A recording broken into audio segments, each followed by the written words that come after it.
Nós vamos tratar um pouquinho hoje sobre essas questões, que é a religiosidade de Babilônia, sobre a vida das pessoas e o descanso que nós podemos ter em Cristo Jesus.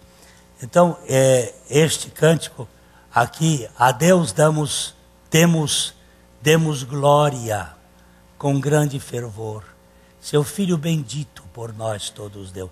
Eu não sei se você consegue sair da letra e entrar um pouquinho mais na essência desta mensagem. O dar de Deus, do Filho bendito. Não sei. Eu tenho feito uma pergunta para muitas pessoas. Você sabe o quanto Deus te ama? Ah, eu sei. Você não sabe, você é um mentiroso. Você está mentindo. Você não tem nem noção o quanto Deus te ama. Eu não sei o tanto que Deus me ama. Não, eu sei, não sabe não, é conversa fiada. Você não sabe nem o que é amor. Você não sabe nada. Deus deu o seu Filho por nós. Eu não sei o que significa isso. A grandeza disto. Eu não dou meu Léo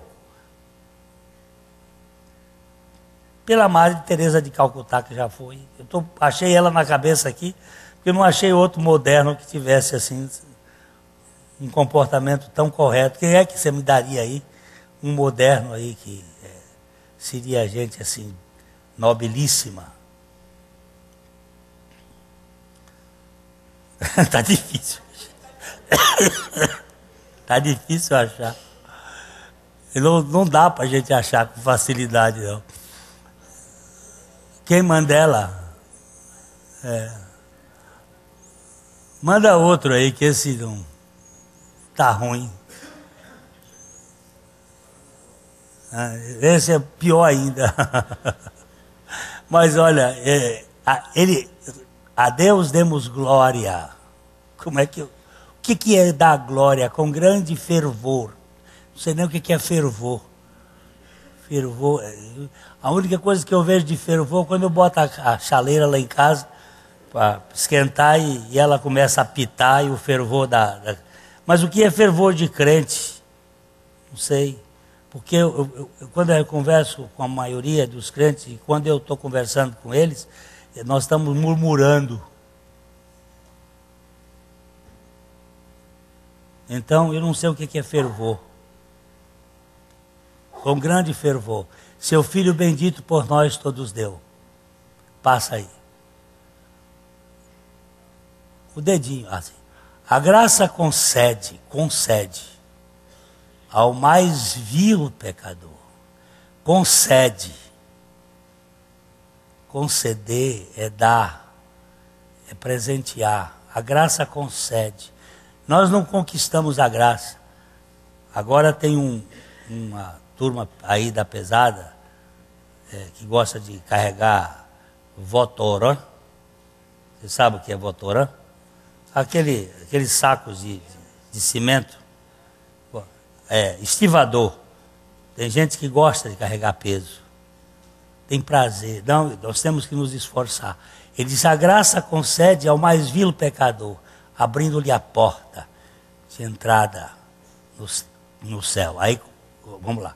Exultai, exultai. Vinde todos louvar a Jesus Salvador, a Jesus Redentor. A Deus demos glória, porquanto no céu seu Filho bendito, por nós, todos deu. Ele deu. Agora, ó graça real, foi assim que Jesus, morrendo o seu sangue por nós, derramou. Herança nos céus, com os santos na luz. Comprou-nos Jesus, pois o preço pagou. Passa para frente. Passa para frente. Vamos contar. Vamos para o outro verso.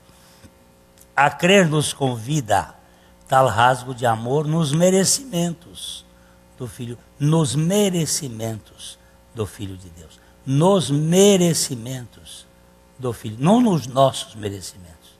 Nos merecimentos do Filho de Deus. Aí diz o que mais? E quem, pois, confia no seu Salvador, eu queria ver, vai vê-lo sentado na glória dos céus. É por aqui que nós vamos começar. Vai vê-lo sentado na glória dos céus. O que significa esse sentado? Vai vê-lo sentado. isto aqui que tem me pegado. Aliás, o prazer de Jesus. Dá para fazer uma leitura, os textos bíblicos com o pastor Humberto, ou com alguém que possa fazer os textos bíblicos, só para evitar. Eu não sei porque a mulher e o marido estão assim. A minha esposa foi falar ontem no acampamento de casal, a bichinha está hoje tá totalmente afônica. E o marido também, assim. É uma gripe na garganta. Um pegou do outro. Não sei se fui eu que passei para ela, se foi ela que passou para mim. Nós estamos assim, mas não tem problema. Um que passou para o outro, passou bem.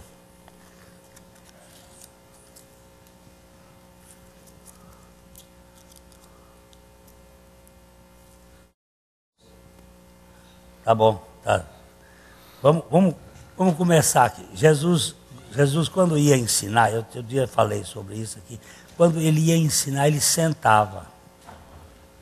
Isso não era comum. Os pregadores da época dele tinham outros hábitos. Mas Jesus, sempre que ia ensinar, ele sentava. Vamos começar com Mateus capítulo 5, verso 1 e 2. Vendo Jesus as multidões, subiu ao monte, e como se assentasse, aproximaram-se os seus discípulos, e passou a ensiná-los, dizendo... Jesus tinha passado o mar, aquela experiência do mar da Galileia, e ele chegou do outro lado, ele vendo as multidões, e a multidão estava em cima dele porque tinha comido pão. Aí ele subiu, e vendo as multidões que Jesus estava, ele subiu ao monte e foi se distanciar um pouquinho, ele queria ficar só. Aí os discípulos viram que ele sentou-se. E quando ele sentou, os discípulos dizem assim, ele vai ensinar. Vendo as multidões, subiu ao monte. E como se assentasse, ou e tendo-se assentado, ou ao se assentar, aproximaram-se os seus discípulos e ele começou a ensiná-los, dizendo, olha que bom, pois Jesus, vendo as multidões, subiu ao monte, e tendo-se assentado, aproximaram-se os seus discípulos, e passou a ensiná-los, dizendo, por que não ensinar de pé, ensinar sentado?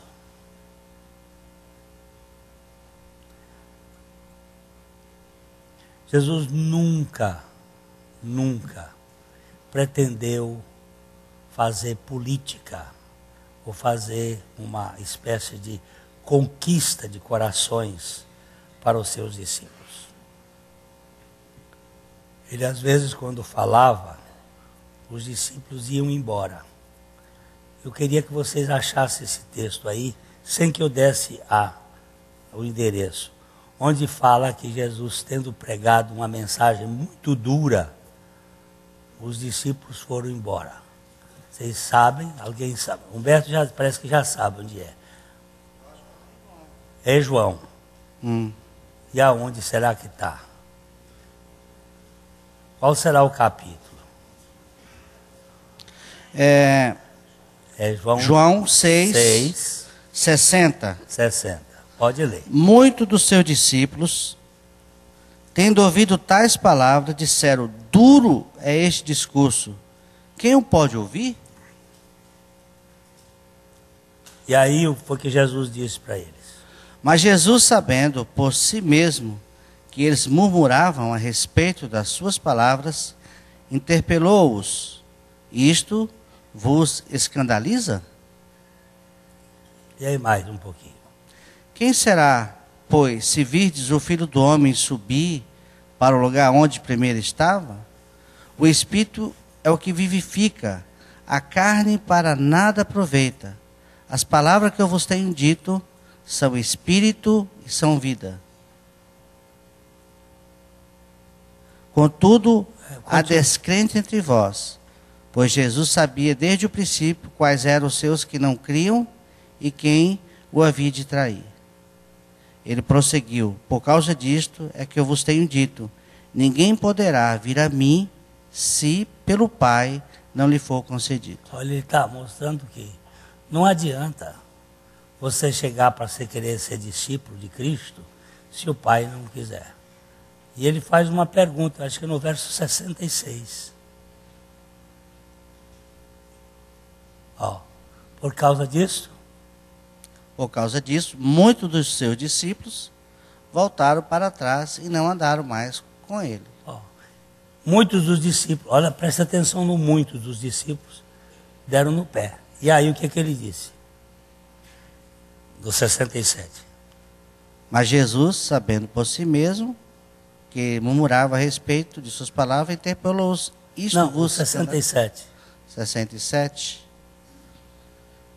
Então perguntou Jesus aos 12. Aos 12. Agora ele porventura quereis também vós, ou vós outros, retirar-vos? Vocês não querem ir embora também, não? Vocês estão pensando que eu estou aqui caçando adeptos para a minha igreja? Vocês estão pensando que eu estou atrás de pessoas para fazer parte do meu grupo? Vocês também não querem ir embora, não?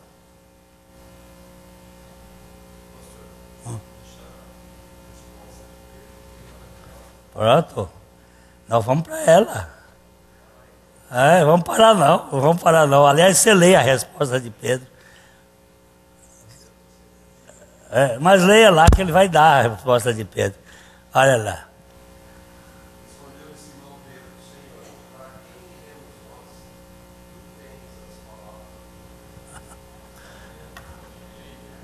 Agora, lembre-se que esse Pedro aqui, depois disso que ele disse para Jesus, ele ainda pisou na bola umas 3 vezes.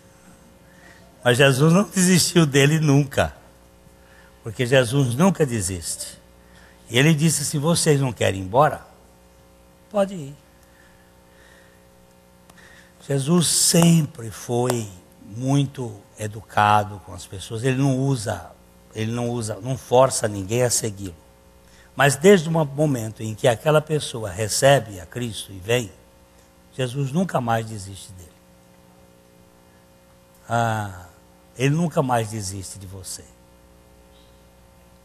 Ele nunca mais desiste de você.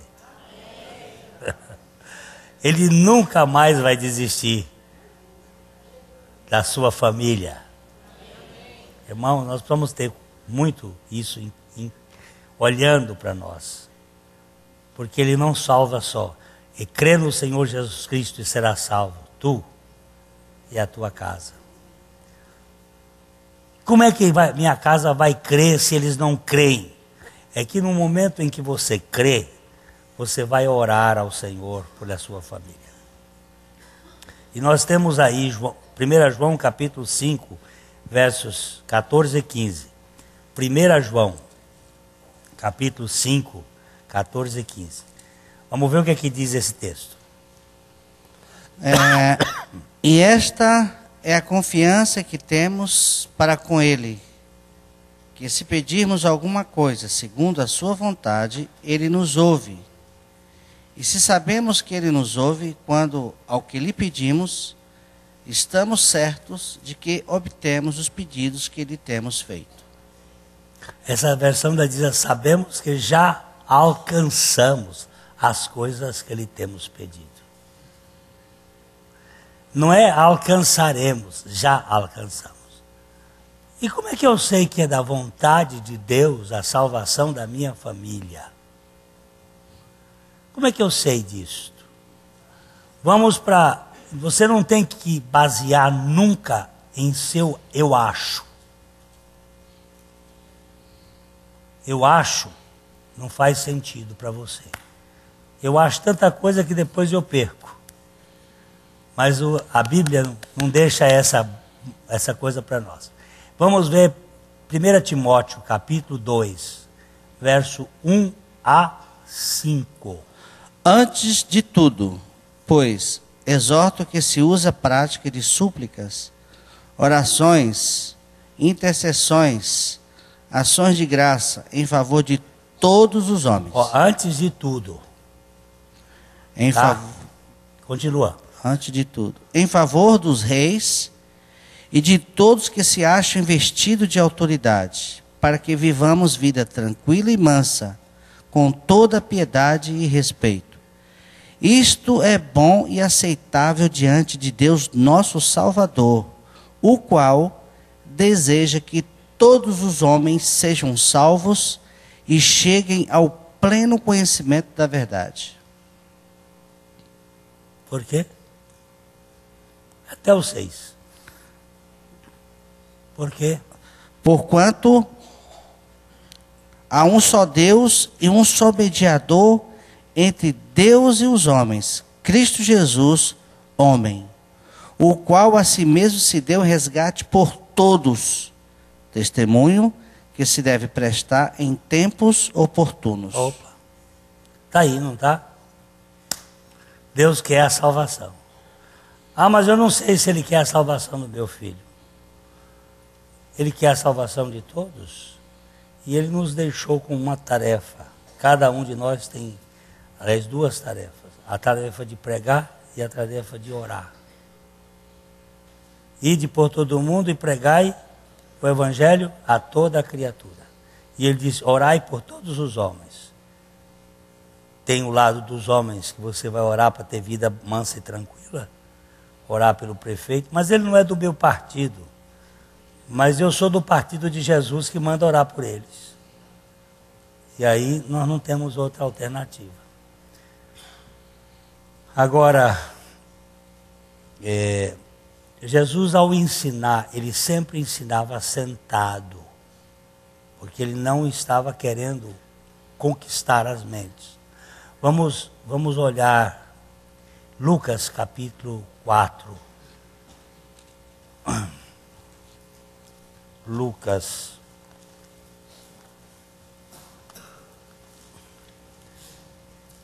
4, 20. Será que é 20? Tendo fechado o livro, devolveu-o ao assistente e sentou-se. E todos na sinagoga tinham os olhos fitos nele. Ele pegou o livro. Vocês sabem que o livro do Velho Testamento, ele era enrolado. Era um rolo. Ele era enrolado de um lado e do outro.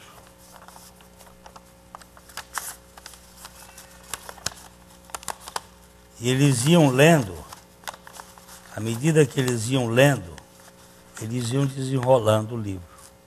Naquele dia, quando ele desenrolou o livro, era Isaías, quanto?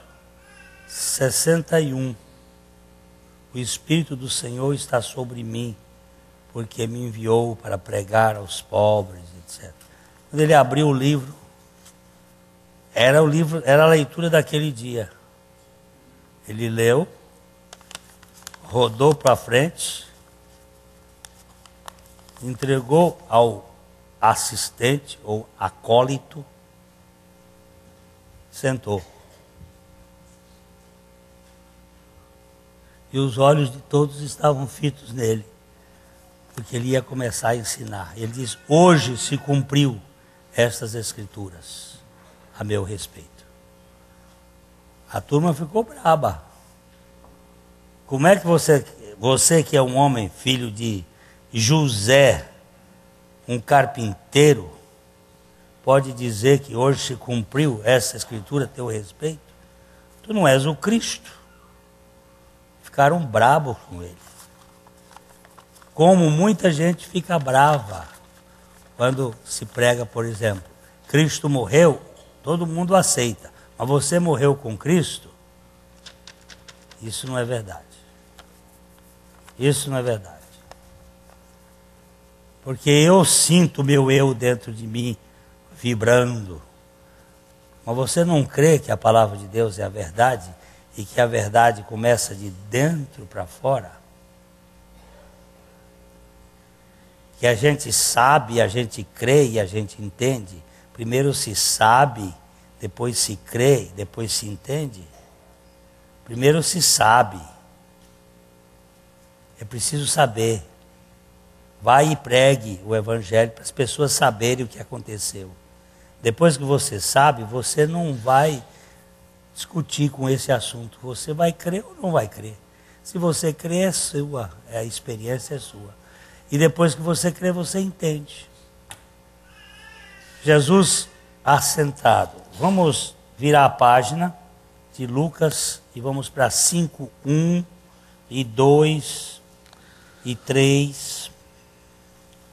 Aconteceu que, ao apertá-lo, a multidão para ouvir a palavra de Deus, estava ele junto ao lago de Genezaré, e viu 2 barcos junto à praia do lago, mas os pescadores, havendo desembarcado, lavavam as redes.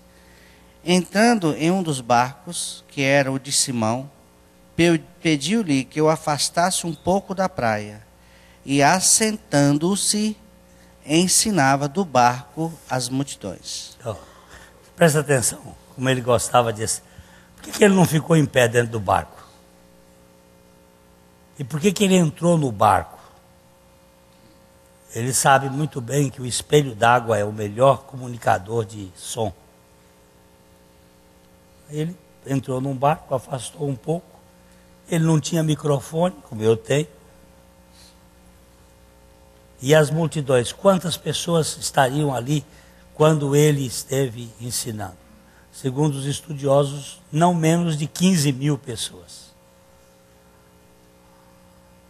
Jesus não gritava.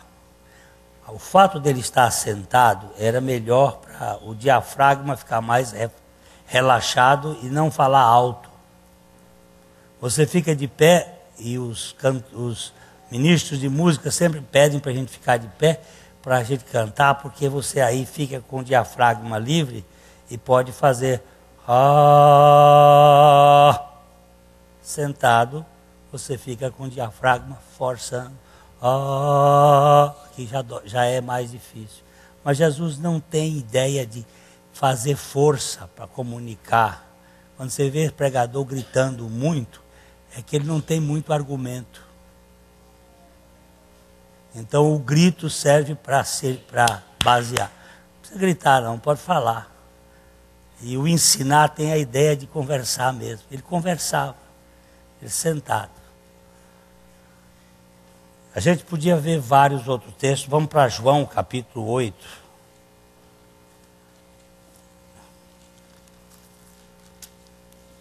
Evangelho de João capítulo 8. Vamos começar com o verso 1. Jesus, entretanto, foi para o Monte das Oliveiras. De madrugada voltou novamente para o templo, e todo o povo ia ter com ele, e assentado os ensinava. Olha, presta atenção nisso.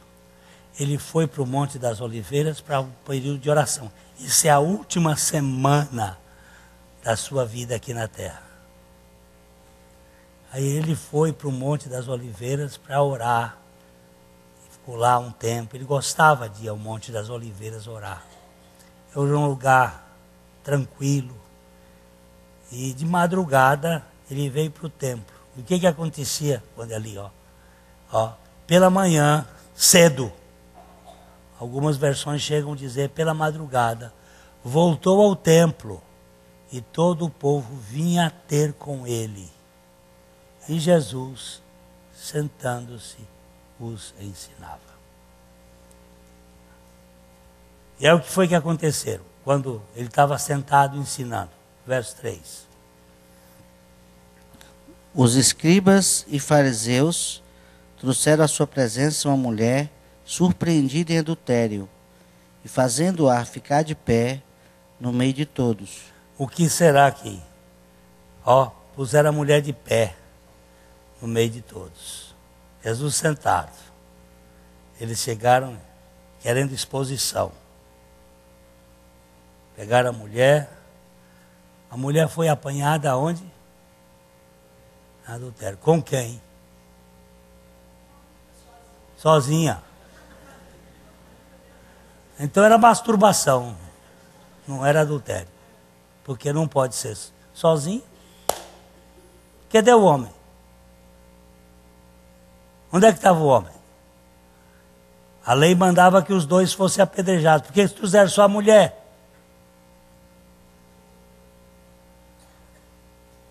Porque a mulher nunca teve. Sabe qual é o maior inimigo da mulher?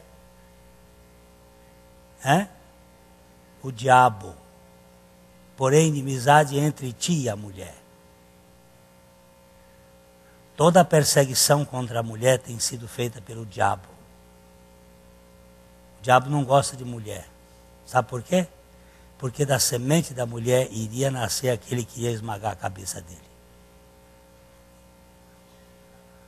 O diabo detesta a mulher. Toda a perseguição contra a mulher é feita pelo diabo. Quem foi que botou mulher no ministério para fazer parte da vida, andar com ele? Foi Jesus. Mulher e criança só tem valor por causa de Jesus. Nenhum líder religioso do mundo deu valor à mulher e nem à criança. E toda pessoa que não gosta de criança ou não gosta de mulher no ministério tem alguma doença de judaizante no meio. Essa é uma pancada que eu estou dando de público. Estão roubando os ministérios, porque em Cristo Jesus não existe nem judeu nem gentio, nem macho nem fêmea, nem escravo nem livre. Acabou. Mas tem aí essa turma que gosta de botar peso.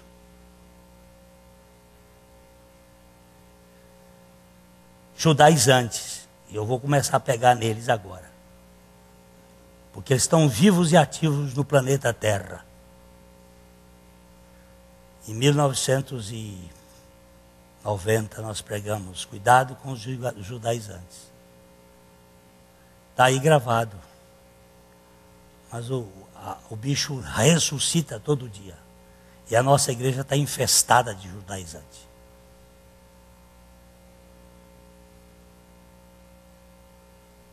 Querendo botar peso nas costas das pessoas.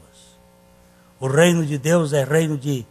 Ele não disse que não vai ter tribulação. Tribulação você vai ter e muita. Ele disse, olha, vocês segurem que a tribulação vai chegar, mas eu venci o mundo. Mas ele não disse, vocês vão ter peso nas costas, não. Ele disse, eu tenho a minha reunião de descarrego lá na cruz. A reunião de descarrego não é na terça-feira, nem na sexta-feira, nem na quinta-feira, em qualquer sistema, não. A reunião de descarrego aconteceu um dia ali na cruz e acabou. Mas olha, a gente tem que chorar e clamar. Eu estou cada dia mais apaixonado por Paulo. O homem de uma ética. O cara sensacional. Este Paulo é de tirar o chapéu, esse homem. Ele não chovia no molhado, não havia quem fizesse. Sabe o que é chover no molhado? Ir para a horta do outro, tentar plantar no terreno que já foi plantado. Ele não fazia isso de jeito nenhum. Ele tinha ética. Ele dizia assim, eu tenho muita vontade de ir a Roma, mas eu não quero ir lá para pregar onde Cristo já foi pregado. Vocês não estão entendendo muita coisa não, mas eu vim do Nordeste agora. E escutei e vi coisa lá, de viajantes que viajam. E hoje nós vamos tratar um pouquinho à noite de João Marcos e etc e tal.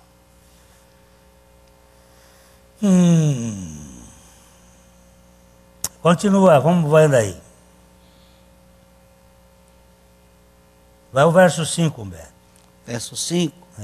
E Não, o verso 4. Disseram a Jesus, mestre, esta mulher foi apanhada em flagrante adultério. Quem foi apanhada? A mulher. Cadê o homem? Não tem homens. Café Deus. O homem não foi apanhado. Por que ele não foi apanhado? Pode ficar pensando. Isso aí é para você pensar, que crer também é pensar. Dizia John Stott. Cadê o homem? Talvez fosse um daqueles mestres. Está aí, João. Está aí. Um deles. É aí, Tony. Hein? Era uma armação, sim. Mas cadê o homem? Cadê, meu irmão? Onde é que ele está? É uma pergunta que a gente fica. Só tem a pobrezinha da mulher ali para ser apedrejada. E aí mais? Continua, Humberto. Você não sabe ler, não? Ah, tá. Hoje. Isto diziam eles tentando-o, para terem de que o acusar. Mas Jesus, inclinando-se, escrevia na terra com o dedo. Como insistisse na pergunta, Jesus se levantou e lhes disse: aquele que dentre vós estiver sem pecado, seja o primeiro que lhe atire pedra. Muito bem. Cadê irmão Antônio? Cadê o irmão Antônio? Ele estava aqui ainda agora. Entrou e saiu, foi embora? Irmão Antônio, cadê você? Saiu, foi embora. Ele veio cumprimentar o Humberto e a mim. Irmão Antônio é um evangelista que tem aqui na cidade. Ele é um homem muito simples. Ele é a irmã Maria. É um pregador do Evangelho de Jesus Cristo. Ele anda por aí. Outro dia ele me chegou e disse: pastor Glênio, o que Jesus escreveu na terra? Eu nunca tinha visto. Eu disse: eu não sei, irmão Antônio. Ele disse: mas está na Bíblia. Eu digo: está? Ele disse: está. Leia lá em Jeremias 17, 13.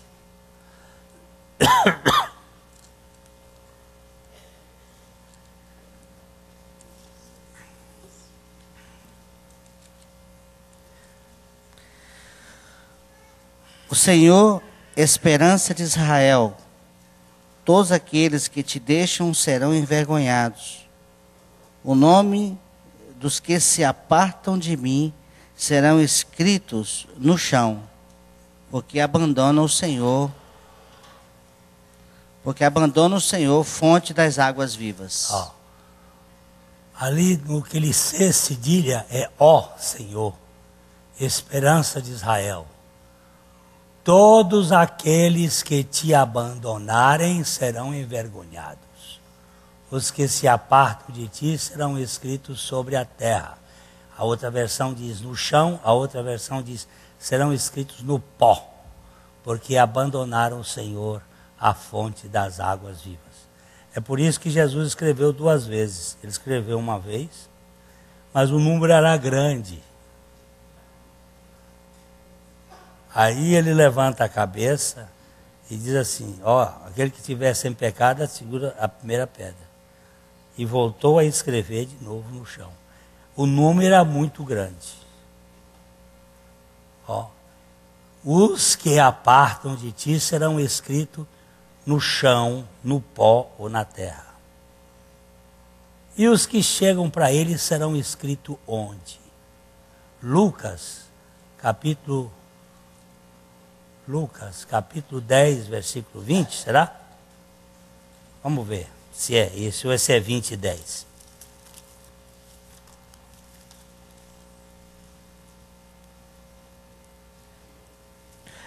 Não obstante, alegrai-vos, não porque os espíritos se vos submetem, e sim porque os vossos nomes estão arrolados nos céus. Onde é que ele escreve o nome daqueles que são salvos? E onde é que ele escreve o nome daqueles que abandonam o Senhor? Na terra, no pó da terra. Ele escreve o nome dos que abandonam com o dedo e a areia apaga. E ele escreve o nome no céu com o sangue, e nem demônio pode apagar, porque foi escrito para sempre. Os vossos nomes foram escritos no livro da vida. E aí você fica criticando aquele outro, só porque ele tem um probleminha que ainda não chegou à maturidade, mas é um irmão que tem um tropeço ali, mas o Senhor vai começar uma obra e vai acabar. E você senta no tribunal, na cadeira do tribunal para julgar aquele irmão. Deixa o Senhor continuar trabalhando com a vida dele. E ponha-se na posição de intercessor por ele, e não de crítico.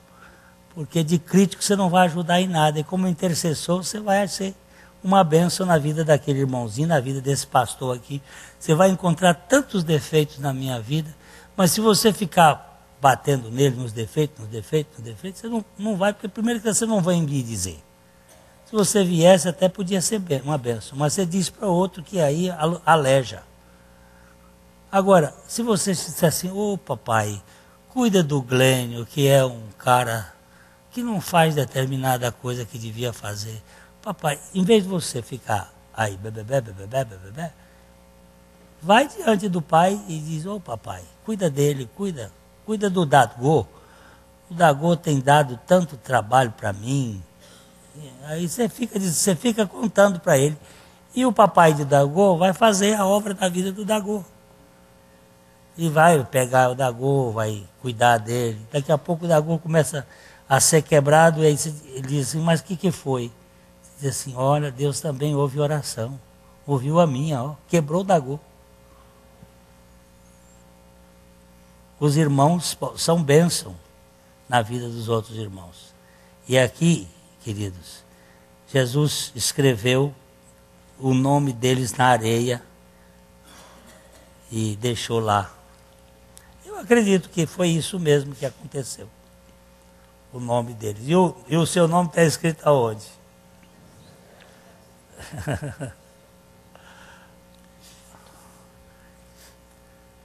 O meu irmão fez o arrolamento, quando minha mãe morreu, fez o arrolamento das coisas dela lá e fez a documentação para o inventário. E era para ter sido registrado num cartório lá em Corrente. Ninguém achava o tal documento agora. Mas foi um trabalho. Mudaram de lugar o cartório. E quem diz que acha? Foram uns 3 meses de busca e pegar livro velho de cartório. Aquilo está cheio de ácaro. E era uma espirração. E tinha que pagar por fora as moças para poder espirrar melhor e depois... Até que enfim acharam. Eles não tinham arquivos modernos hoje que eles estão fazendo no computador. Mas até no computador entra vírus. E já está engraçado. Está entrando vírus de computador no ser humano. Um cientista pegou o vírus do computador e passou para ele. Eu não sei como é isso. Mas ele passa a mão assim em todas as portas onde estão magnetizadas e ele abre.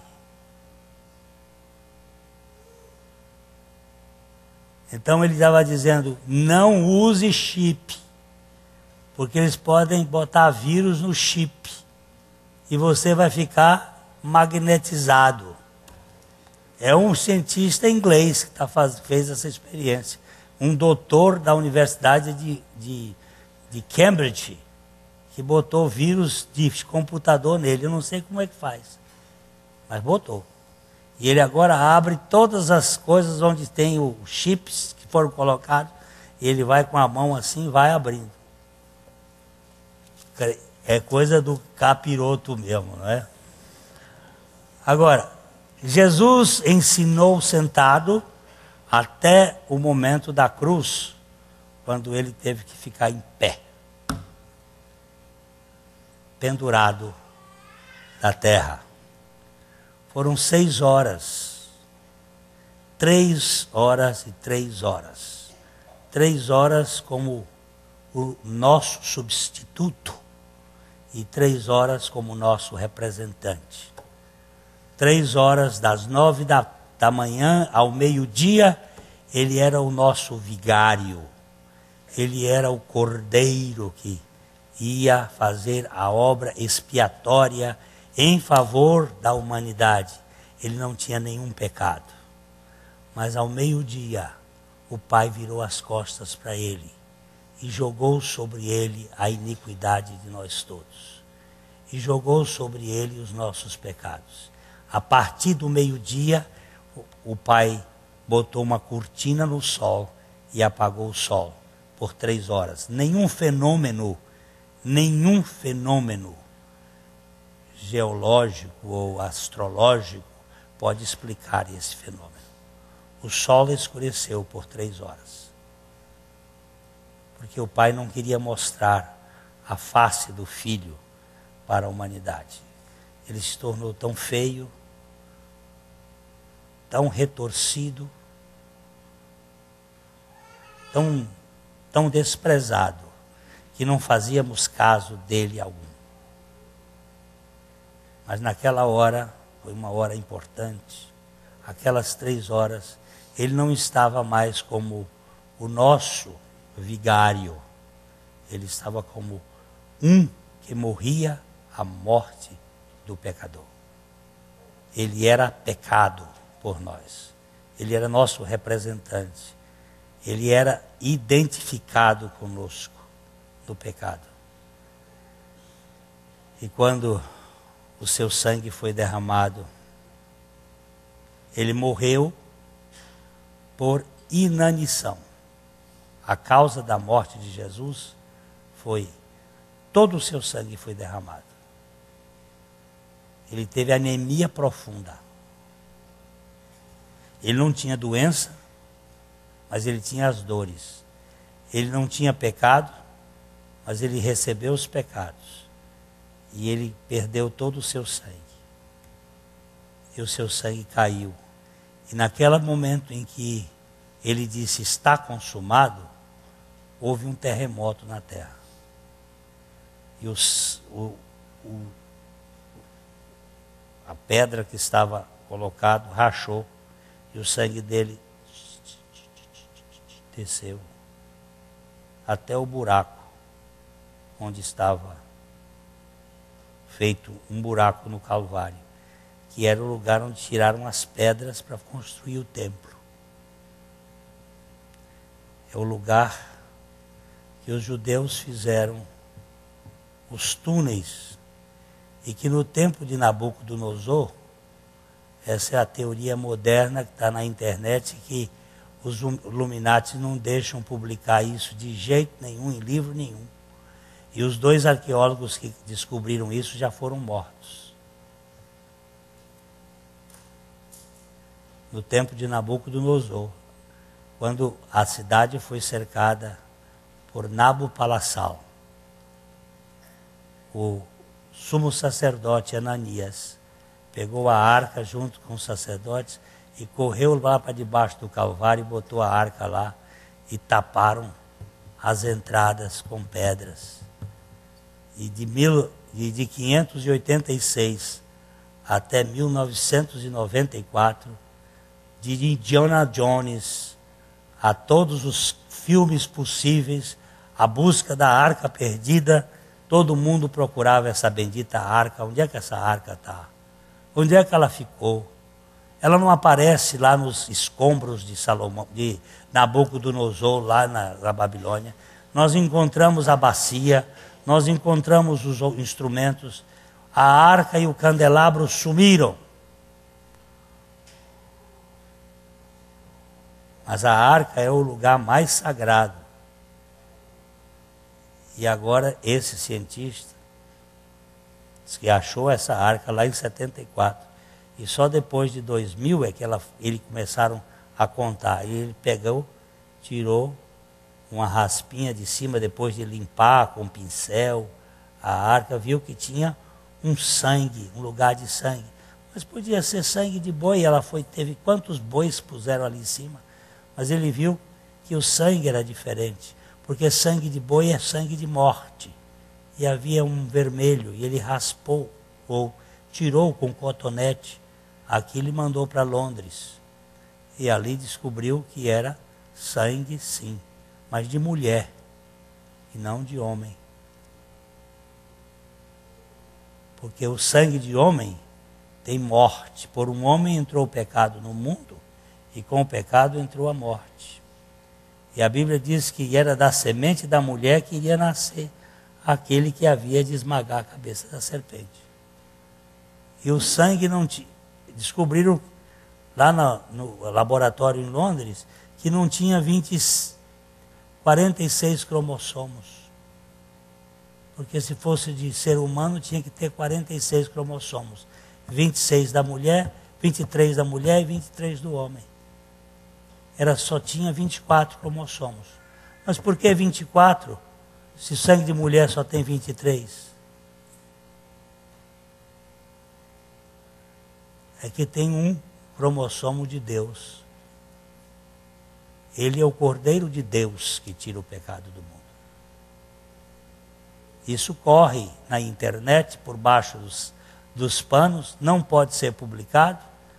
O cientista, o arqueólogo judeu que descobriu isto, já foi morto. Mas por alguma razão Deus permitiu que isso fosse revelado através de pessoas que... Aliás, o rabino... Você se lembra o nome daquele rabino judeu que morreu há 3 anos atrás? Ele era o pai da Cabala. Ele morreu com 105 anos e pediu para o filho dele, de 79 anos, o menino tinha 79 anos, para quando... Você se lembra o nome dele? Ele disse, quando daqui 1 ano, no mês de abril, você vai... O mês de abril, porque é o primeiro mês do ano judaico, mês de Nisan. Primeiro mês de abril, você vai abrir a carta que eu vou deixar. E na carta, que aquele rabino, que era o pai da Cabala, era o chefe da Cabala no mundo, hoje, no século 21. Quando abrir a carta dele, ele diz, o Meshiach já veio. Meshiach é o Messias, é o Cristo, ele já veio. E ele se manifestou a mim. E revelou-me que ele está próximo para voltar. Os rabinos ficaram doidos, mas ele tinha convidado alguns cristãos messiânicos. Nós temos em Israel alguns cristãos messiânicos. Inclusive nós temos um irmão muito precioso chamado Lance Lambert. Esses cristãos messiânicos estavam nessa reunião que foi convidado. Ele deixou o nome das pessoas. E aí... está um quiprocó em Israel para tentar esconder tanto essa carta do rabino como a história que depois foi contada de que a arca foi achada e tinha sangue de mulher em cima e que era o sangue do cordeiro que caiu lá naquela tampa do propiciatório. E como foi que ele caiu na tampa do propiciatório? O terremoto que deu e que rachou a pedra e o sangue desceu para cair aonde? No lugar que tinha que cair, no propiciatório. Porque sem derramamento de sangue não há perdão de pecados. E aí, quando ele diz está consumado, aquelas 6 horas que foi tirado, tiraram o corpo dele e deitaram. Puseram alguns ungüentos e ingredientes e as mulheres não deram tempo de fazer tudo bem feito, porque das 3 às 6 da tarde tem pouco tempo para fazer toda a preparação. Aí elas ficaram de fazer o resto depois do sábado, porque no sábado elas não podiam trabalhar. E de madrugada, quando elas chegaram lá no sepulcro para tirar, e vinham conversando, quem é que vai tirar a pedra? A pedra é pesada, nós somos mulheres, então não podemos. E logo foi mulher que vai participar desse negócio todo, porque os homens não estavam muito acreditando, nem os discípulos dele acreditavam que ele pudesse ressuscitar. Mas elas chegaram lá, cadê? Cadê o corpo? E elas entraram numa discussão, cadê o meu Senhor? Levaram o meu Senhor. Aí apareceram aqueles anjos lá conversando, e aí um disse assim, ó, diga para os meus irmãos e a Pedro, que eu vou me encontrar com ele lá na Galileia. Aquele encontro é muito significativo. Ele ficou ainda 40 dias aqui resolvendo uns negocinhos do pai dele, tomando conta de algumas posições. Depois pegou o jato especial dele e foi para o céu. Esse jato especial, você sabe que é uma força de expressão. Ele foi para o céu assunto. E quando ele chegou lá, o que é que ele fez? Olha, preste atenção. Em primeiro capítulo de Efésios, versículo 20. Efésios 1, 20. O qual exerceu ele em Cristo, ressuscitando dentre os mortos e fazendo-o sentar à sua direita nos lugares celestiais. Presta atenção, ele está falando do Pai. Diz que o Pai o ressuscitou dentre os mortos. Jesus Cristo não ressuscitou. Jesus Cristo foi ressuscitado. Guardem isso, isso é muito importante. Às vezes a gente diz assim, Jesus Cristo ressuscitou. Não, ele foi ressuscitado. Toda a obra dele é até a cruz. Até quando ele diz está consumado, e ele termina a dizer, nas tuas mãos entrego o meu espírito. Ele entregou o espírito a Deus, inclinou a cabeça e terminou a obra dele. Dali para frente, não é mais ele que faz. Agora vem o Pai e o ressuscita dentre os mortos. Ele foi ressuscitado pelo Pai dentre os mortos. E ele também não se assentou. Ele foi assentado. O Pai diz, agora filhinho, você cumpriu a obra. Senta aqui, à minha direita. Até que os inimigos sejam postos por escabelo dos teus pés. Aí vai se cumprir a profecia do Salmo 110, verso 1. Vamos lá para o Salmo 110, verso 1.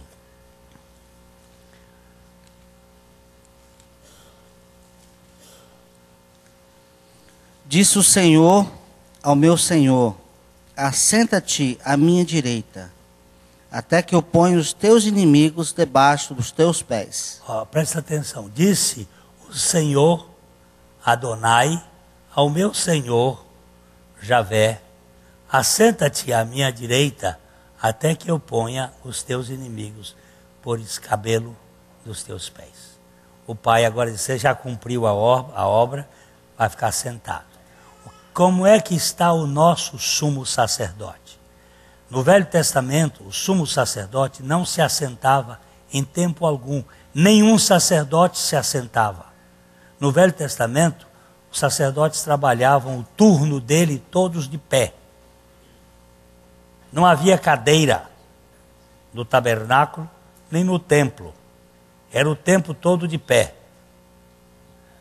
No sumo sacerdote celestial, ele não fica de pé, ele está sentado. Por que ele está sentado? Porque não tem mais obra para ser feita. A obra já foi feita, já foi consumada, já foi realizada. Quando você é convidado pela Amélia, agora vou fazer aqui a Amélia. A Amélia me convida para ir almoçar na casa dela. O que é que eu tenho que fazer? Eu vou lá na casa dela e ela preparou o almoço. E o que é que eu tenho que fazer? Me assentar à mesa e comer o almoço que ela fez. Eu não tenho que chegar lá dizendo assim, Amélia, o que é que você quer que eu faça?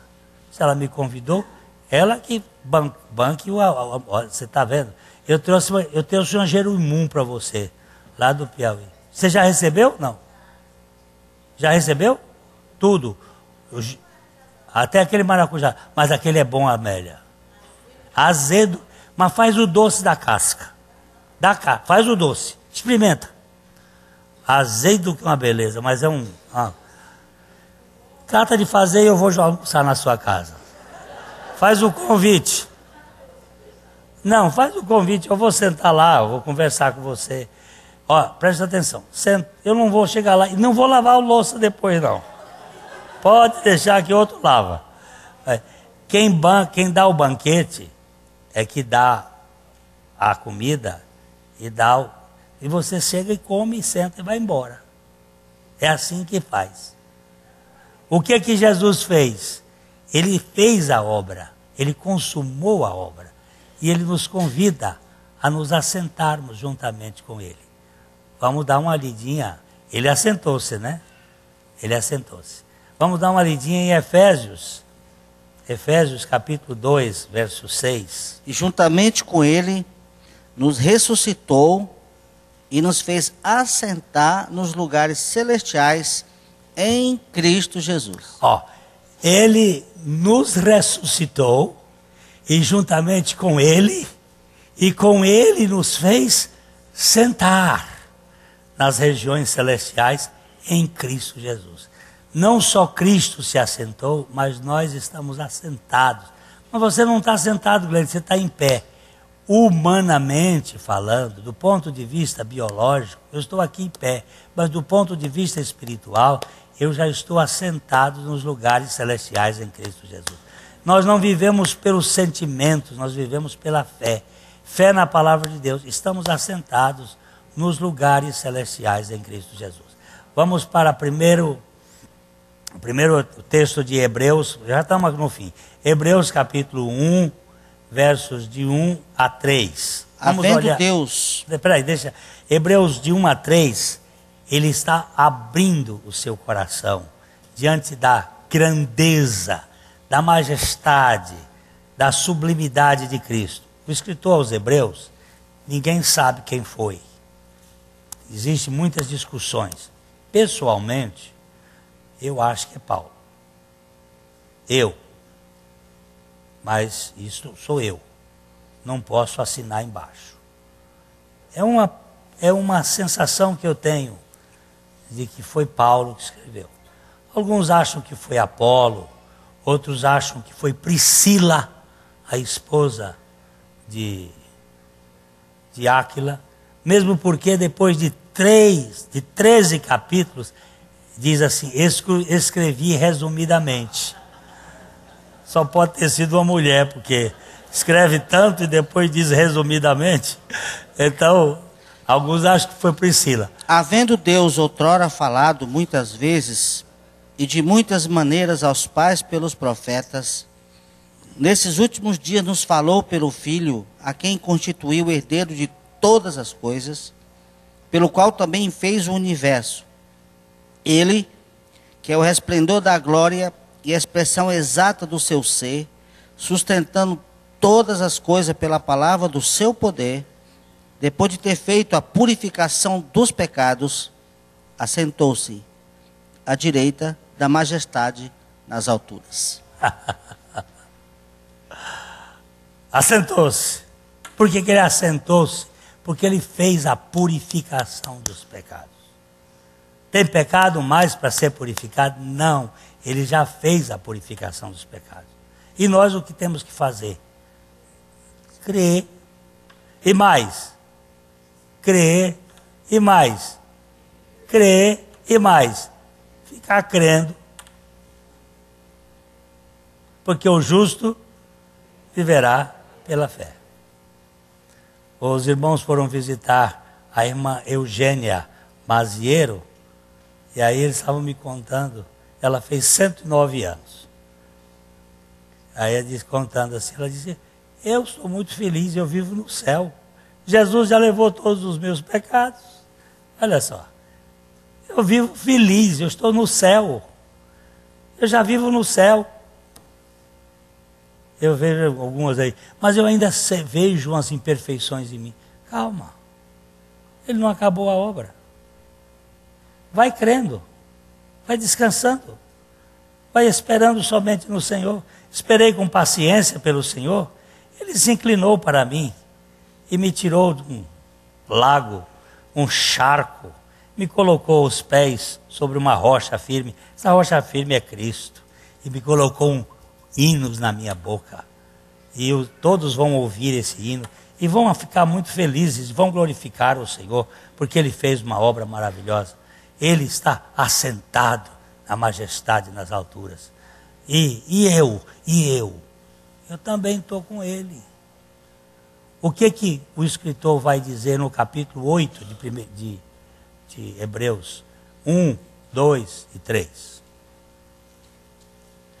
Ora, você está com muita rapidez, lá em cima está mais devagar. Vamos ver se a gente pega aí.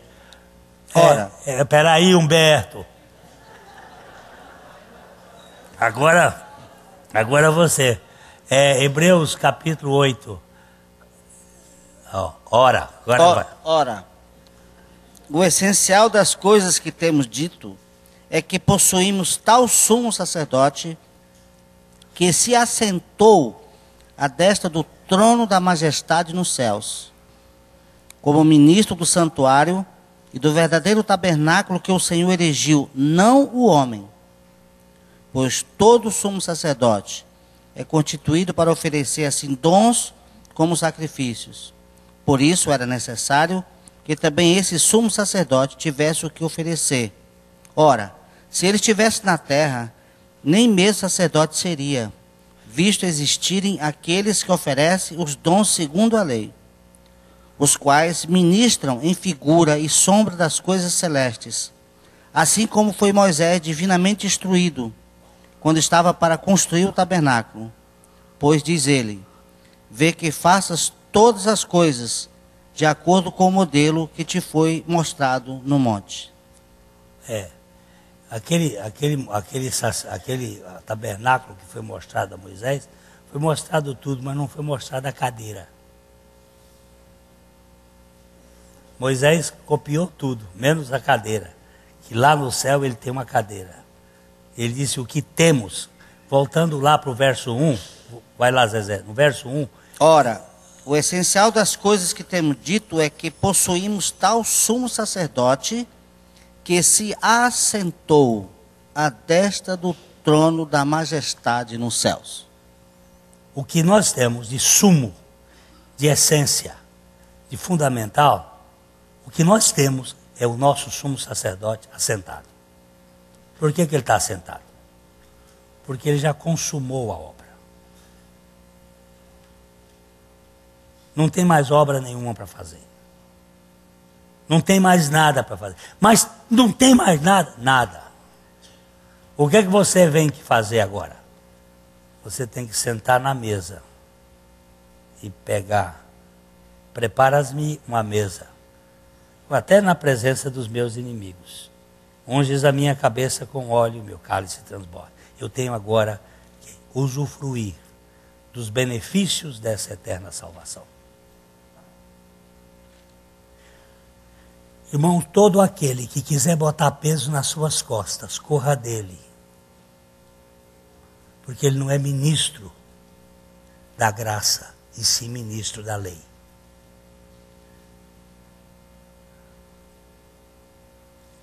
Quando uma irmãzinha chegou para mim e disse assim, pastor, eu não vou mais deixar que ponham peso nas minhas costas. Eu fui aceita, eu fui comprada, eu fui resgatada. Eu sou filha de Abba. Eu fui aceita, eu sou amado. Eu fui aceito, eu sou amado.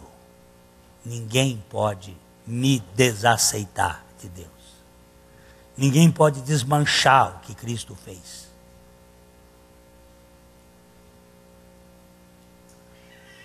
Mas Glênio, você tem que olhar para o seu sumo sacerdote. O sumo, a súmula, o essencial de tudo, até o verso O.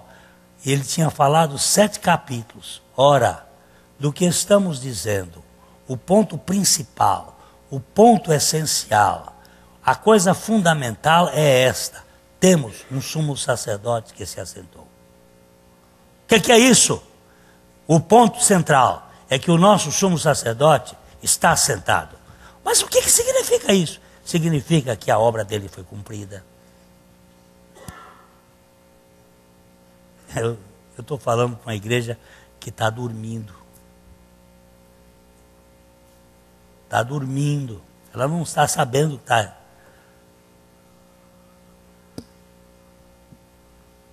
Ela está achando que isso aqui é muito pouco. Está achando que o negócio olha, meu amigo, mataram uma mulher essa semana no Rio de Janeiro que tinha uma herança. Ninguém sabe quem matou a mulher. Mas eu sei. Sabe quem matou? Um que está atrás da herança dela.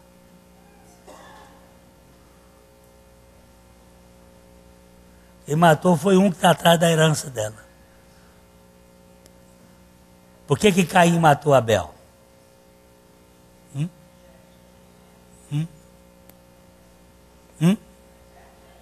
Mas a palavra não é essa, não. Porque Abel foi aceito e ele não.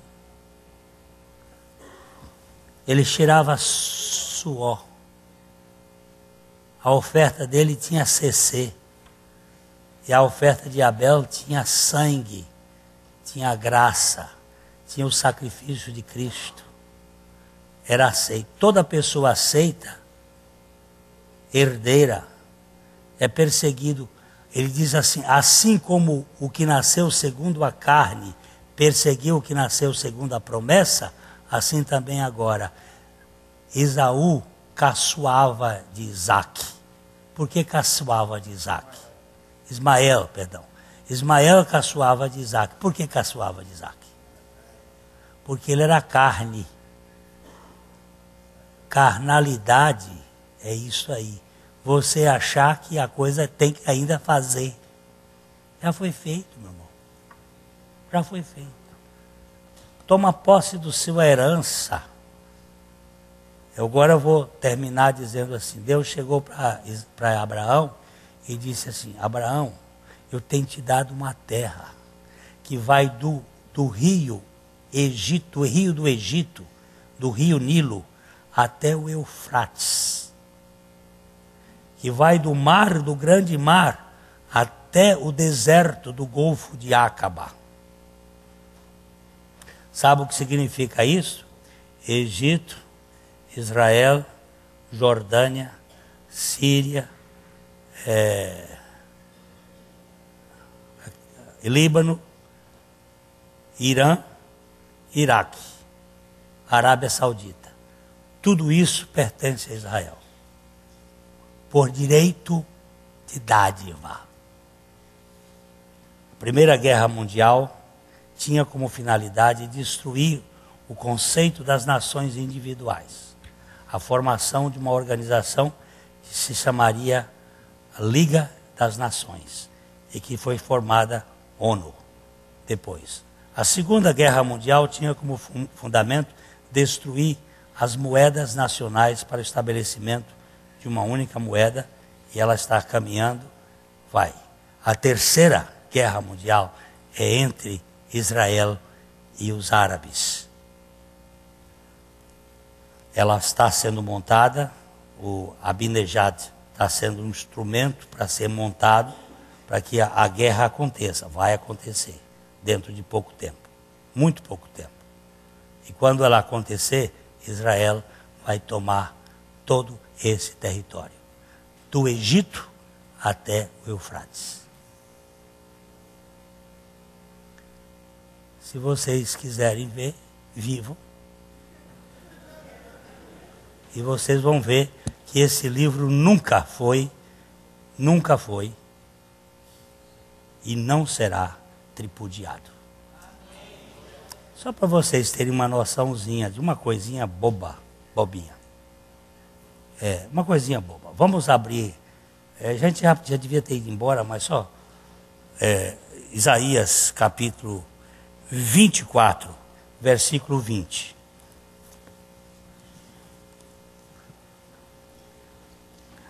A terra cambaleia como um bêbado e balanceia como rede de dormir. A sua transgressão pesa sobre ela. Ela cairá e jamais se levantará. Só para vocês terem uma noção, em 1496, os físicos e matemáticos começaram a medir o eixo magnético da Terra. Eixo magnético da Terra é onde você põe a bússola, a ponta da bússola. Cada século a Terra mudava 2,5 quilômetros de distância do eixo. Ela estava virando. De 1400 a 1590, eles estudaram e a Terra mudou 2,5 quilômetros. No século XVI, 2,5 quilômetros. No século XVII, 2,5 quilômetros. No século XVIII, 2,5 quilômetros. Só aí já são 12,5 quilômetros. No século XIX, 2,5 quilômetros. No século XX, 400 quilômetros. A Terra mudou o eixo magnético dela. A Terra cambaleia. O professor de hebraico vai agora dar uma aula aqui para ver. Alguns traduzem cambaleia, outros traduzem cambaleará. Está falando do conceito futuro. O profeta está escrevendo 700 anos antes de Cristo, do tempo em que a terra cambaleará como um bêbado, como um ébrio. E balanceia, ou balanceará como a rede de dormir.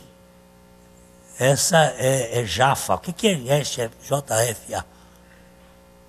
Hein? Mas não é João Ferreira de Almeida, não. Isso aqui fizeram um negócio engraçado. João Ferreira de Almeida, ele era bem cuidadoso com essas coisas. Não era, não? Aí não tinha esse negócio. Isso aí tem João Ferreira de Almeida diferente. Como uma rede de dormir. E a sua transgressão, isto é, a transgressão da terra, se tornará pesada sobre ela. E ela cairá. Você sabe para onde vai o petróleo que tiram da terra? E o que acontece com as placas tectônicas lá embaixo? Agora, veja bem, século XVI, houve 17 terremotos registrados na Terra. Século XVII, houve 19 terremotos registrados na Terra. Século XVIII, 21 terremotos na Terra. Século XIX, 25 terremotos na Terra. Século XX, 6.600 terremotos na Terra registrados. E haverá terremotos em vários lugares. O Senhor disse, e haverá terremotos em vários lugares. Mas naqueles tempos para trás eles não mediam muitos terremotos. Sim, é verdade. Mas os que eles conseguiram medir foram 17, 19, 21 e 24, 25. E 6.600 no século XX.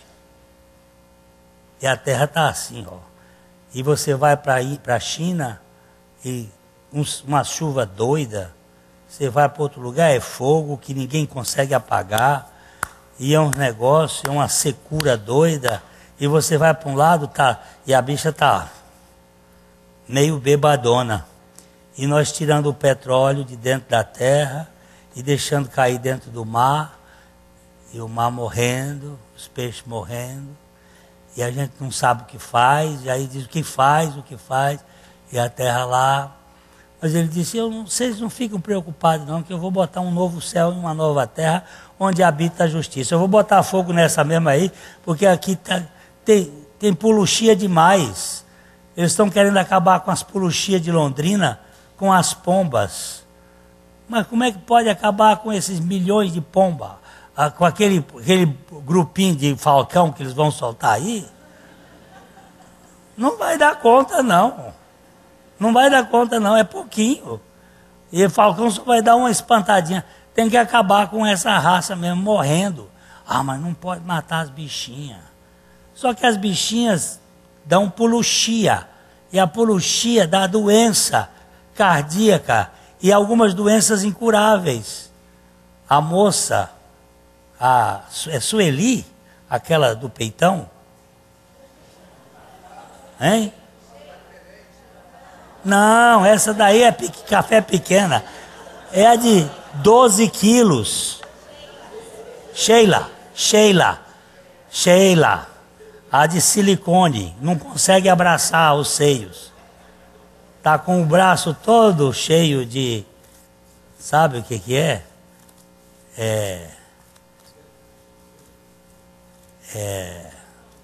Não é hematoma, não.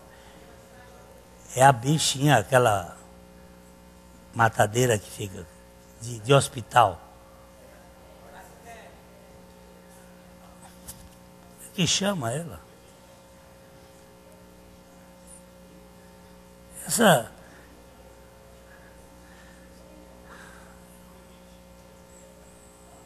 O que chama esse bicho de hospital que pega? É bactéria. É que eu estou surdo. É a bactéria. Aí disse assim, tira o negócio, tem que tirar. O médico. Ela foi para a Índia. Hoje tem uma viagem para a Índia. Os europeus começaram a fazer. A Índia é um dos países mais avançados em tecnologia. Em computação, Estados Unidos, Inglaterra, Alemanha, França, Japão, estão a 100 anos abaixo da Índia. Em termos de computação. Eles estão acima. E medicina computadorizada.